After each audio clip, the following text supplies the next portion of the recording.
ብርጋዴር ጀነራል ታደሰ ብሩ የኢትዮጵያን የፖሊስ ኃይል በማዘመን የፌዴራል ሰራዊትን በመምራት የደቡብ አፍሪካውን የነጻነት ታጋይ ኔልሰን ማንዴላን በማሰልጠንና በሌሎችም ስራዎቻቸው ባደረጓቸው አስተዋጽኦች ትልቅ ስም ተተላለፉ ኢትዮጵያዊ ናቸው።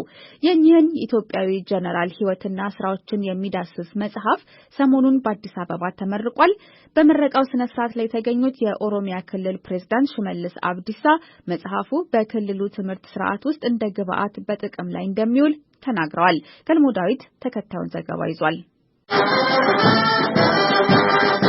ታደሰ ብሩ ከነ በአሁኑ ሰሜን ሸዋ ዞን አቦቴ ወረዳ ልዩ ስሙ ይንጠቡ በሚባል ቦታ ነበረ እንደ ኢትዮጵያ አቆጣጠር በ1914 የተወለዱት። ከአባታቸው አቶ ብሩ ከነና ከእናታቸው ቦንቱ ደስታ የተወለዱት ሜጀር ጀነራል ታደሰ ብሩ ለቤተሰባቸው ሁለተኛ ልጅ እንደነበሩ የህይወት ታሪካቸው ያስረዳል። አቶ መብራቱ ገርጊሶ በሰላሌ ዩኒቨርሲቲ የታሪክ መምህር ናቸው። ታደሰ ብሩ በኢትዮጵያ ትልቅ ታሪክ ያላቸው ሰው ናቸው ሲሉ ይናገራሉ።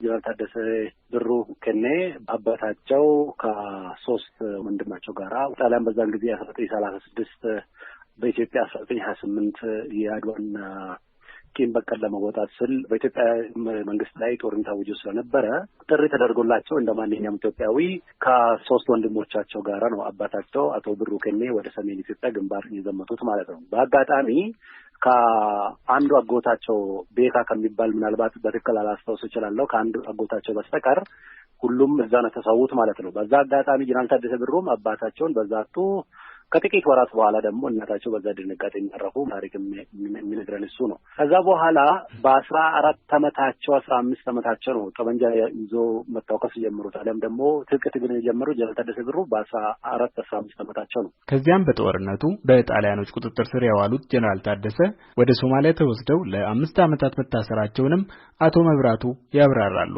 እሳቸው የተወሰዱት ወደ ደነኔ ኮንሰንትሬሽን ካምፕ በዛን ጊዜ እንደ ናዚ ፋሺስትም የራሱ ኮንሰንትሬሽን ካምፕ ነበረው። ከዛ የከፋ ዓለም ደግሞ በጣም አስቸጋሪ የሚባለው ሰው ወደ ሮም ነው የሚወስዱት። በዛ አጋጣሚ እና አብዲሳ አጋም ወደ ሮም እንደተወሰዱ ነው። ከዛ በኋላስ እንዴት ነው ሆኑት? በመሰረቱ ከእስር ቤት መውጣታቸው 1941 ማንኛውም ምስራቅ አፍሪካ ጣሊያን ለቃ ስትወጣ ይሄ ማለት ኤርትራን ለቃ እንደወጣች 1941 ኢትዮጵያንም ምስራቅ ሶማሊላንድን ለቃ ለመውጣት ተገደደች ማለት ነው።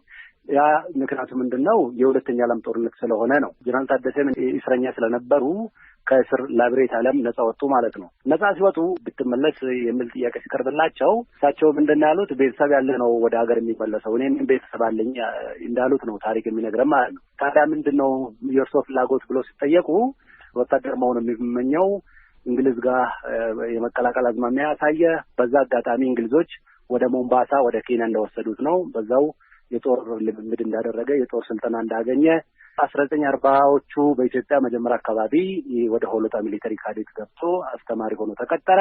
እንደዚህ እያለ ወደ ሌፍተናንት ኮሎኔል ወደ ኮሎኔልነት ወደ ብርጋዴር ጀነራልነት እያደገ መጣ ማለት ነው። በስማቸው የተቋቋመው የብርጋዴር ጀነራል ታደሰ ብሩ ፋውንዴሽን የ100ኛ ዓመት ልደታቸውን በማስመልከት ባለፈው እሁድ በአዲስ አበባ የመታሰቢያ ስነ ስርዓት አካሂደዋል። በዚህ ዝግጅት ላይም በወጣት ዙፋን ኡርጋ የተጻፈና የጀነራሉን ህይወትና ስራዎች የሚዳስስ መጽሐፍ ለምርቃት በቅቷል። መጽሐፉ ከውልደቱ ጀምሮ እስከ ፍልፈቱ የሚያሳይ ነው። ሙሉ ህይወት ታሪኩ ላይ ያጠነጠነ ነው። ርዕስ ላይ ወሰድኩት የሁለቱም የእስር ቤቶች መነሻ ነው። የሁለቱም ፈተና ጊዜ ናቸው ብዬ ስለማምን ነው። በመጽሐፉ ላይ በተቻለኝ መጠን ነፃ ከኔ ፍላጎት ውጪ ነፃ አድርጌ ለመስራት ነው የሞከርኩት። እኔ ዶክመንቶች ብዙ ሰው ተባብሮኛል። በጣም ብዙ ከእጅ ማስታወሻው ጀምሮ ፎቶዎችን በመፈለግ ኢንተርቪው ሲፈልግ ኢንተርቪው በመስጠት መረጃ ማግኘቱ በጣም ይከብዳል። እነሱን ጠይቀ ፈልገ ከዛ እንደገና እነሱ ደግሞ ይፈቅዳሉ አይፈቅዱም የሚለው ራሱን ችሎ ያም ሆኖ ግን ባገኘዋቸው ሰዓት ሁሉም ሰው ይተባበረኝ ነበር። በጣም ይተባበረኝ ነበር። ያገኘኝ ሰው ሁላ አንቺ ልጅ ትችያለሽ ከቻልሽ ግን እሺ እንደዚህ አድርጊ የሚሉኝ ነበርና ከባድም ነው። በዛው ልክ ደግሞ ጥሩ ስራ ነው የምታወጣው። በዝግጅቱ ላይ የተገኙት የብርጋዴር ጀነራል ታደሰ ብሩ ልጅ ወይዘሮ ፀሐይ ታደሰ ብሩ ስለ አባታቸው የሚከተለውን ብለዋል። ዛሬ በፊታችሁ ቆሜ የምወደውን አባቴን ከእናንተ ጋር ስዘክር ሳስታውስ እጅግ ደስ ይለኛል። በተለይ 17 አመት ኮረዳ ያለው አባቴ የተናገረኝ በልዩ ሁኔታ ይታወሰኛል።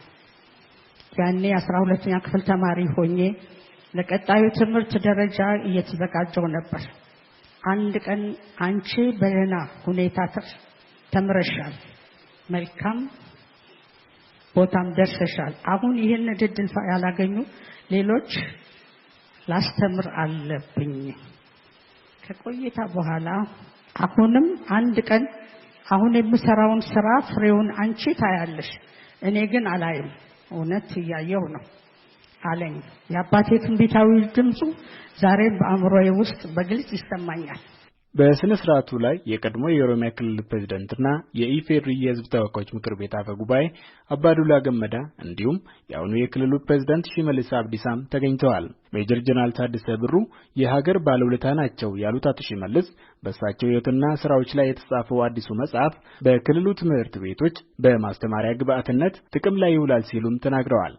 ኢትዮጵያ ወልቂጡማ ብሊሱማን ኦቦሉማን ከሰት ደጋግለፈ ቀብሲሱ ከና አቦቲን ከኛ ኩፈን ይፍሰን ነጻነት እኩልነትና ወንድማማችነት የሰፈነባትን ኢትዮጵያን ከመገንባት ወደ ኋላ የሚመልሰን ኃይል የለም።